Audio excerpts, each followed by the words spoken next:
ආයුබෝවන් හැමෝටම රොමේනියා එම්බසි එකේ ලේටස්ම අප්ඩේට් පිළිබඳව අද අපි වීඩියෝ එකකින් කතා කරනවා. වීඩියෝ එකේ අන්තර්ගතය ගැන කතා කරොත් මාර්තු 31 තිබුණ මීටින් එකේ මොනවද කතා කරේ? ඒකේ වැදගත් පොයින්ට්ස් මොනවද?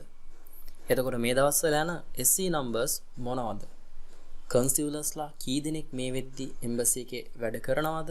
ඒ වගේම අලුත් වුණ කන්සියුලර් ෆී එක කොච්චරක්ද සහ ඒ අරන් යන්න ඕනේ මොන වගේ ඩොලර් නෝට්ස්ද කියන එක පිළිබඳව මේ දවස්වල දවසකට කී දෙනෙක් ඉන්ටර්විව් කරනවද? ඒ වගේම විශේෂයෙන් අප්‍රේල් මොනවද වෙන්න පුළුවන් වෙනස්කම්? අප්‍රේල් මාසයේ වෙන්න පුළුවන් දේවල් මොනවද කියන එක පිළිබඳව කතා කරනවා. වීඩියෝ එකට යන්න කලින් මේ වගේ ලේටස්ට්ම එම්බසි අප්ඩේට්ස් පිළිබඳව දැනගන්න channel එක subscribe කරලා bell icon එක click කරලා තියාගන්න notification වීඩියෝ එකක් දාපු ගමන් ඔයගොල්ලෝගේ phone එකට ගෙන්න ගන්න.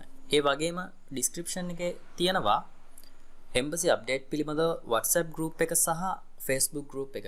ඉතින් WhatsApp group එකට සහ Facebook group එකට join වෙලා ඒ updates පිළිබඳව ඔයගොල්ලන්ට daily update වෙන්න පුළුවන්.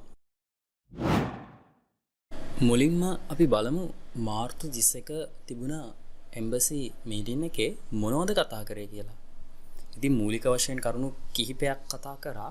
ඉතින් හැමදාම වගේ පොලිස් රිපෝට් එක සම්බන්ධයෙන් කතා කරා. ඉතින් මම පොලිස් රිපෝට් එක සම්බන්ධයෙන් කලිනුත් වීඩියෝස් කරලා තියෙනවා. ඔයගොල්ලන්ට channel එකට ගිහිල්ලා බලන්න පුළුවන් playlist වල ඒවා තියෙනවා. මම නැවතත් පොලිස් රිපෝට් සම්බන්ධයෙන් කරුණු සාරාංශ කරලා ඔයාලට කියන්නම්. ඉතින් පොලිස් රිපෝට් රිනිව් කරන්න එපා.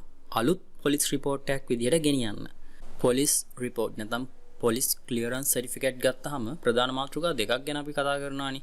එකක් තමයි පොලිස් හෙඩ්ක්වාටර්ස් වලින් දෙන පොලිස් රිපෝට් එක සහ ඊළඟ පියවර වශයෙන් අපි ඒක ෆොරින් මිනිස්ට්‍රි එකෙන් සර්ටිෆයි කරන්න ඕනේ, සහතික කරගන්න ඕනේ. ඉතින් ওই කොටස් දෙක තමයි ප්‍රධාන වශයෙන් පොලිස් රිපෝට් ගැන කතා කරද්දී තියෙන්නේ. ඉතින් එම්බසි එකට බලන්නේ ප්‍රධාන වශයෙන් පොලිස් හෙඩ්ක්වාටර්ස් වලින් දෙන පොලිස් රිපෝට් එක. මේක වැලිඩ් පීරියඩ් එක මාස 6යි. එතකොට මේක සර්ටිෆයි කරපුවාම ෆොරින් මිනිස්ට්‍රි එකට ගිහිල්ලා අවුරුද්දක් දක්වා වැලිඩ් කියන එක එතනින් අපිට සාති කරලා දෙනවා. හැබැයි එම්බසි එකෙන් අර පොලිස් රිපෝට් එක මාස 6ක් ඇතුළත කියලා කලින් ඉල්ලලා තිබ්බේ මෙන්න මේ මාස 6. කියන්නේ පොලිස් හෙඩ්ක්වාටර්ස් වලින් දෙන පොලිස් රිපෝට් එකේ මාස 6 එක්ස්පයර් නොවි තියෙන්න ඕනි කියන එක තමයි කලින් ඒගොල්ලෝ දැනුවත් කරේ. හැබැයි දැන් අලුත්ම තත්ත්වය අනුව ඔයාලා පොලිස් රිපෝට් රිනිව් කරන්නත් බෑ. ඔයාලා එම්බසි ඉන්ටර්විව් එකට යන දවසකට මාසයකට දෙකකට හෝ උඩදී ගත්ත පොලිස් රිපෝට් එකක් තියෙනවා නම් ඒක ඕගොල්ලන්ට ලොකු වාසියක් වෙනවා. ඉතින් පොලිස් රිපෝට් එකේ මාස 6 කියන්නේ පොලිස් රිපෝට් එකේ උඩ දකුණු පැත්තේ තියෙන ඉෂුව ඩේට් එක නෙවෙයි. මෙන්න මේ හයිලයිට් කරලා තියෙන දිනේ. එතකොට ඔය හයිලයිට් කරලා තියෙන දිනය ඔයගොල්ලෝ ඉන්ටර්විව් යන දවසට මාස දෙකකට උඩදිවත් දිනයක් තියෙන එක ගොඩක් සුදුසුයි.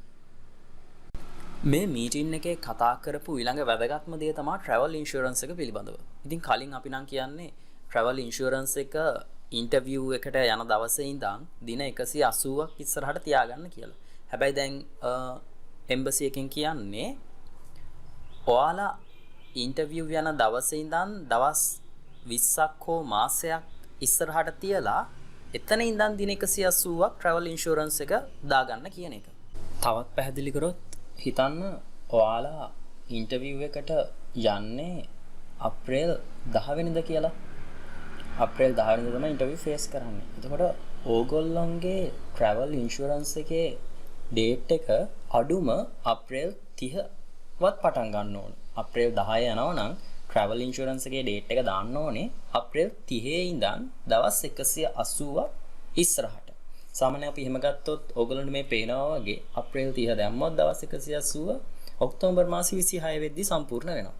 අන්න ඒක තමයි මේ පැහැදිලි කරේ දවස් 20ක් හෝ 30ක් ඉදිරියට ඉන්ටර්විව් ඩේට් එකේ ඉඳන් දවස් 20ක් හෝ 30ක් ඉදිරියට දින දාලා තමයි travel insurance එක ගන්න අවශ්‍ය වෙන්නේ. තව විශේෂම අප්ඩේට් එකක් තමයි guarantee letter එක. ඔයාලා දැනටමත් දන්නවා ඇති notice board එකේ embassy එකේ notice එකක් දාලා තිබ්බා මෙන්න මේ පේන විදිහට. Starting from 7th April 2025, the embassy will not accept any employment guarantee letter issued before March 2025. ඉතින් මේකේ කියන්නේ අප්‍රේල් 7 වෙනිදාගෙන් පස්සේ ඔයාලා ඉන්ටර්විව් එකකට ෆේස් කරනවා නම් රොමේනියන් එම්බසි එකේ ඒගොල්ලෝ ඇක්සෙප්ට් කරන්නේ ඒගොල්ලෝ පිළිගන්නේ නැහැ ගැරන්ටි ලෙටර් එක මාර්තු මාසෙට කලින් නම් ඩේට් එක තියෙන්නේ. ඒ කියන්නේ ගැරන්ටි ලෙටර් එක ඉෂුව කරලා තියෙන ඩේට් එක තියෙන්නේ මාර්තු මාසෙට කලින් නම් ඒගොල්ලෝ ඒක එම්බසි එකට ඇක්සෙප්ට් කරන්නේ නැහැ පිළිගන්නේ නැහැ කියන කාරණාව තමයි මේ නෝටිස් එකෙන් දාලා තියෙන්නේ. හැබැයි ඒක නෙවෙයි විශේෂම දේ වෙන්නේ. ඔය නෝටිස් එක දාලා දවස් 2ක් 3ක් යන්න කලින් එම්බසි එකෙන් ආයෙ කියනවා ඔයාලා ඉන්ටර්විව් එකට ෆේස් කරන දවසට සති 2කට කලින් ගත්ත ගැරන්ටි ලෙටර් එකක් අනිවාර්යයෙන්ම එම්බසි එකට පෙන්වන්න ඕනේ කියන එක. තවත් එක සරල කරොත් හිතන්න ඔයාට ඉන්ටර්විව් එකට ෆේස් කරන්න යන්න තියෙන්නේ අප්‍රේල් 18. එතකොට ඔයාගේ ගැරන්ටි ලෙටර් එක අරන් තියෙන්න ඕනේ අප්‍රේල් 4 වෙනිදාගෙන් පස්සේ. ඒ කියන්නේ සති දෙකකට උඩදී. අප්‍රේල් 18 යන කෙනෙක් නම් අප්‍රේල් 4 වෙනිදාගෙන් පස්සේ තමයි ගැරන්ටි ලෙටර් එක අරන් තියෙන්න ඕනේ. ඒ වගේම විශේෂයෙන්ම සමහර ගැරන්ටි ලෙටර්ස් එනවලු එම්බසි එකට දිනයක්වත් සඳහන් වෙලා නැති.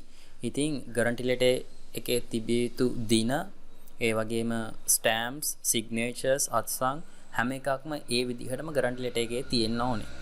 ඉතින් සෙල්ෆ් යන කට්ටිය ගොඩක් ඒ පිළිබඳව සැලකිලිමත් වෙන්න ගැරන්ටි ලෙටර් එකේ දින සඳහන් වීමක්, ඉෂුව ඩේට්ස් සඳහන් වීමක් තියනවාද කියලා බලන්න. ඒ වගේම අත්සන් සහ සීල් කියන දේවල්. තවත් විශේෂ කාරණයක් වෙන්නේ තමන්ගේ සැලරි එක පිළිබඳව සඳහන් වීමක්. net salary එක පිළිබඳව සඳහන් වීමක් තිබිය යුතුයි. සාමාන්‍යයෙන් agreement එකේ gross salary එක තියෙනවා. ඉතින් net salary එක පිළිබඳව guarantee letter එකේ සඳහන් වීමක් තිබිය යුතුයි කියන කාරණේත් මතක් කරනවා එම්බසි එකෙන්. ඉතින් ඔය කරුණු කාරණා හැම එකක්ම තිබිය යුතුයි අපේ visa process එක සාර්ථක කරගන්න. ඔය කියන හැම කරුණක් පිළිබඳවම අපි සැලකිලිමත් වෙන්න ඕනේ. ඉතින් ඒක agency ද self ද කියන එක අදාළ නැහැ. තමන්ගේ වැඩේ තමන් කරගන්න නිසියාකාරව ඩොකියුමන්ට් සයිඩ් එක අපිම මේ වගේ දැනුවත් වෙලා බලා ගන්න සිද්ධ වෙනවා. ඒ වගේම එකමඩේෂන් ලෙටර් එක වෙනම තියෙනවා නම් ප්‍රශ්නයක් නැහැ. හැබැයි ගොඩක් දුරට එකමඩේෂන් පාර්ට් එක ගැරන්ටි ලෙටර් එකට ඇටච් කරලා කම්පැනි වලින් දෙනවා. එතකොට ඔය එකමඩේෂන් ලෙටර් එකේ අනිවාර්යයෙන්ම තමන්ගේ එකමඩේෂන් නේම්, ඇඩ්‍රස් කියන දේවල් සඳහන් විය යුතුමයි. සමහර එකමඩේෂන් ලෙටර්ස් තියෙනවලු ඇඩ්‍රස් එකවත් නැති. ඉතින් ඒක එතකොට කම්ප්ලීට් නැහැනේ. ඉතින් ඒ වගේ එකමඩේෂන් ලෙටර් එකේ නේම්, එකමඩේෂන් නේම් එක, ඇඩ්‍රස් එක ඒවා තියනවද කියලා නිසියාකාරව අපි පරීක්ෂා කරලා බලන්න සිද්ධ වෙනවා. ඉතින් මේ ගැරන්ටි ලෙටර් එකටම යටින් ඇටච් කරලා සමහර කම්පැනිස් වල එකමඩේෂන් ලෙටර් එක දෙනවා. නැත්නම් වෙනම එකමඩේෂන් ලෙටර් කියලා එහෙමත් ඩොකියුමන්ට් එකක් දෙනවා. කන්සියුලර්ස්ලා ගැන කතා කරද්දී දැනට කන්සියුලර්ස්ලා 3 දෙනයි ඉන්නේ. කියන්නේ ඉන්ටර්විව් කරන අය 3 දෙනෙක් ඉන්නවා. ඉතින් ඉදිරියට එක වැඩි වෙන්න ඉඩ තියෙනවා. දැනට ඉන්නේ කන්සියුලර්ස්ලා 3 දෙනයි. ඒ වගේම කන්සියුලර් ෆී එක මේක සැරින් සැරේ වෙනස් වීම වලට භාජනය වෙන ෆී එකක්. කන්සියුලර් ෆී එක අද වෙද්දි මේ වීඩියෝ එක අප්ලෝඩ් කරන දවස වෙද්දි $130ක් ඩොලර් 130ක් තමයි කන්සියුලර් ෆී එක වෙන්නේ. ඉතින් මේ ඩොලර් 130 ගෙනියද්දී ඔයගොල්ලෝ 2017ට පස්සේ ඩොලර් නෝට්ස් ගෙනියන්න. ඩොලර්ස් ගෙනියද්දී ඩොලර් 100 නෝට් එකයි 20 නෝට් එකයි 5 නෝට්ස් දෙකයි. නැත්තම් 100 නෝට් එකයි 20 නෝට් එකයි ඩොලර් 10 නෝට් එකයි. එහෙම ගෙනියන්න පුළුවන්. ඉතින් අලුත්ම ඩොලර් නෝට්ස් අරන් යන්න, බ්ලූ ප්‍රින්ට්ස් තියෙන ඩොලර් නෝට්ස් අරන් යන්න පුළුවන් නම් ගොඩක්ම හොඳයි. මේ දවස්වල යන SE numbers ගැන කතා කරද්දී 167 168 169 එතකොට ප්‍රධාන වශයෙන් 168 සහ 169 කියන SE numbers යනවා. ඉතින් ගොඩක් අයට මේ වෙද්දී අප්‍රේල් 5 10 වගේ කාල ඇතුළත ඉන්ටර්වියු ඩේට්ස් ලැබිලා තියෙනවා. ගොඩක් අය අහන දෙයක් තමා අප්‍රේල් එම්බසි එක නිවාඩුද අලුත් අවුරුද්ද නිසා අප්‍රේල් එම්බසි එක සතියක් හෝ දෙකක් වහනවද කියලා. රුමේනියන් රජයට අනුව දින කිහිපයක් අප්‍රේල් මාසේ නිවාඩු තියෙනවා පාස්කු දිනය නිමිත්තෙන්. ඉතින් ඒ දවස් වෙන්නේ අප්‍රේල් 18, 20 සහ 21 කියන දවස්. ඔන්න ඔය දවස් තුනේ රුමේනියන් එම්බසි එක නිවාඩු, ඒ කියන්නේ රුමේනියන් එම්බසි එක වහලා ඔය කියන දවස් තුනේ.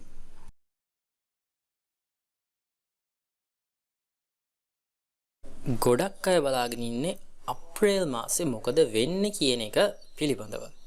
ඉතින් අප්‍රේල් මාසේ ගොඩක් දේවල් වෙනස් වෙන්න ඉඩ තියෙනවා. ඉතින් ගොඩ කාලයක් තිස්සේ ඉඳන් තමා එම්බසි එකෙන් දැනුවත් කරන්නේ අප්‍රේල් වෙද්දි කන්සියුලර්ස්ලා ප්‍රමාණය 5 දෙනෙක් කරනවා සහ මේ තියෙන බ්ලොක් එක කඩනවා, මේ ට්‍රැෆික් එක, මේ හිර වෙලා තියෙන වීසා ප්‍රමාණය රිලීස් කරනවා කියන කතන්දරය. ඉතින් මේ අප්‍රේල් මාසේ බොහෝ දුරට තව කන්සියුලර්ස්ලා දෙන්නෙක් එන්න නියමිතයි. එතකොට දැනට ඉන්ටර්විව් කරන ප්‍රමාණය වෙන්නේ 100ක් වගේ ඇවරේජ් ගත්තොත් 80ත් 100ත් සමහර දවස්වල 100 110 ඉන්ටර්විව් කරපු දවස් තියෙනවා. ඉතින් ඇවරේජ් අපි 80ත් 100ත් අතර ප්‍රමාණයක් ගන්න පුළුවන්. ඉතින් තව දෙන්නෙක් එනවා කියන්නේ මේක 150 කියන ප්‍රමාණය පණිනවා. ඉතින් එතකොට ඔය 180 ගණන් වල SE නම්බර්ස් තියෙන කට්ටිය ඉක්මනට රෙඩි වෙන්න සිද්ධ වෙනවා. ඒ නිසා අපිට කියන්න බෑ මොන තත්ත්වය උදා වෙයිද කියන එක. ඉතින් ඒගොල්ලෝ කියපු විදිහට තව දෙන්නෙක් එන්න නියමිතයි. ඒ දෙන්න අප්‍රේල් මාසේ තමා එනවා කියලා තියෙන්නේ. ඒ දෙන්න ආවොත් මේ process එක තවත් ස්පීඩ් වෙනවා. හැබැයි ගොඩක් දුරට දකින්න තියෙන කාරණේ තමා එන්න rules and regulations වෙනස් වෙනවා මේ ෂෙනගන් වීමත් එක්ක. ඉතින් ගොඩක් document ඉල්ලනවා මේ එම්බසි එකෙන්, ගොඩක් documents update ඉල්ලනවා එම්බසි එකෙන් දැන් එන්න. ඉතින් අර මුල් කාලේ තිබ්බා වගේ නෙවෙයි, දැන් ගොඩක් වෙනස්. මාසෙන් මාසේ සමහරට සතියෙන් සතිය වගේ documents වෙනස් වීම වලට භාජනය වෙනවා. ඉතින් හැමෝම ඒ නිසා ඔය document පැත්ත පිළිබඳව වැඩි අවධානයක් යොමු කරන්න. මොකද ගොඩ කාලයක් අවුරුද්ද 2 බලන් ඉන්න අය ඉන්නවා. ඉතින් මේ රුමේනියා සිහිනය වෙනුවෙන්. ඉතින් ඒගොල්ලෝ අන්තිම මොහොතේ මේ ડોකියුමන්ට් ඉෂුව එකක් නිසා ඒක සෙල්ෆ් යනද ඒජන්සිද කියන එක අදාළ නැහැ. ඉතින් තමන්ගේ වැඩේ මම කලින් කියනා වගේ තමන්ම නිසියාකාරව බලලා කරගන්න ඕනේ. නැත්තම් තව අවුරුද්දක් විතර ඉස්සරහට වේටින් පීරියඩ් එකක් බලන් ඉන්න වෙනව නේද? මොකක් හරි ප්‍රශ්නයක් වෙලා වීසා රිජෙක්ට් වුණොත් ආයෙ වර්ක් පර්මිට් එකක් අරගෙන යනවා කියන්නේ ඒක චුට්ටක් විතර දැන් අමාරු වැඩක්. ඉතින් හැමෝගෙම රුමේනියා සිහිනය සැබෑ වෙන්න කියලා ප්‍රාර්ථනා කරන ගමන් මේ දවස්වල යන අලුත්ම ක්වෙස්චන්ස් මොනවද කියන එක පිළිබඳව වීඩියෝ එකකින් ඉක්මනින් හමු වෙමු.